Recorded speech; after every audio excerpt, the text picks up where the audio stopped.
Coffee হাউসের সেই আড্ডাটা আর নেই, আর নেই।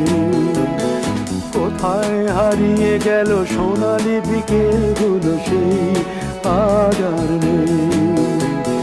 লা লা লা লা লা লা লা লা লা লা লা লা লা লা।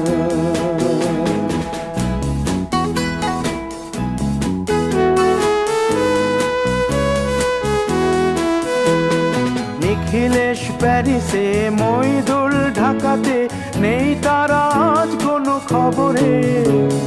গ্র্যান্ডের গিটারিস্ট গোয়ানিজ ডিসুজা ঘুমিয়ে আছে যে আজ কবরে। কাকে যেন ভালোবেসে আঘাত পেয়ে যে শেষে পাগলা গারদে আছে রমা রায়। অমলটা ধুকছে দুরন্ত ক্যান্সারে।